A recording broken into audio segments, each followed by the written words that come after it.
இன்றைக்கி நம்ம பார்க்க போகிறது ரொம்பவே ஹெல்த்தியான ஒரு டின்னர் ரெசிபி தான். Sweet potato ragi idiyappam. இதுக்கு நான் தொட்டுக்கிறதுக்கு கொண்டக்கடலை குருமா தான் பண்ணியிருந்தேன். இதுக்கு தேங்காய் பூ சக்கரை போட்டு சாப்பிட்டாலே செம்ம டேஸ்ட்டாக இருக்கும். எப்படி பண்ணலான்றது பார்த்துடலாமா?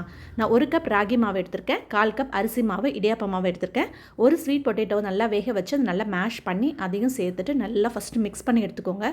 நல்லா கொதிச்ச தண்ணி தான் ஆட் பண்ணணும். நல்லா கொதிச்ச தண்ணி கொஞ்சம் கொஞ்சமாக ஆட் பண்ணிவிட்டு நல்லா இடியாப்ப மாவு இந்த அளவுக்கு சாஃப்டாக இருக்கணுமோ, ஸோ அந்தளவுக்கு சாஃப்டாக நம்ம பிசைஞ்சு எடுத்துக்கலாம். கொதிச்ச தண்ணி தான் சேர்த்துக்கணும். ஏன்னா அப்போ தான் மாவு நல்லா வெந்து கிடைக்கும். இப்போ நம்ம இடியாப்ப அச்சில் போட்டு இந்த மாதிரி பிழிஞ்சு ஸ்டீம் குக் பண்ணிட வேண்டியதுதான். பிழியறதுக்கு ரொம்பவே ஈஸியாக இருக்கும். ரொம்பவும் ஹார்டாகவும் இருக்கக்கூடாது மாவு, ரொம்பவும் சாஃப்டாகவும் இருக்கக்கூடாது. ஓரளவுக்கு கரெக்டான கன்சிஸ்டன்சியில் இருக்கணும். அப்போ தான் பிழியும் போது நமக்கு ஈஸியாக இருக்கும்.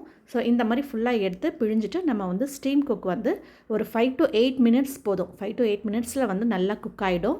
அவ்வளோதான். சூப்பரான ஆவி பறக்க பறக்க சூப்பரான ஒரு ஹெல்த்தியான ஒரு இடியாப்பம் ரெடி ஆகிடுச்சு. கண்டிப்பாக ட்ரை பண்ணி பாருங்கள். இதுக்கு தொட்டுக்கிறதுக்கு குருமா பண்ணுறதுக்கு ரொம்ப கஷ்டமாக இருந்ததுன்னா நீங்கள் வெறும் சர்க்கரை இந்த தேங்காய் பூ போட்டு சாப்பிட்டாலே செம்ம டேஸ்ட்டாக இருக்கும். சேவ் பண்ணி வச்சுக்கோங்க. ட்ரை பண்ணி பாருங்கள்.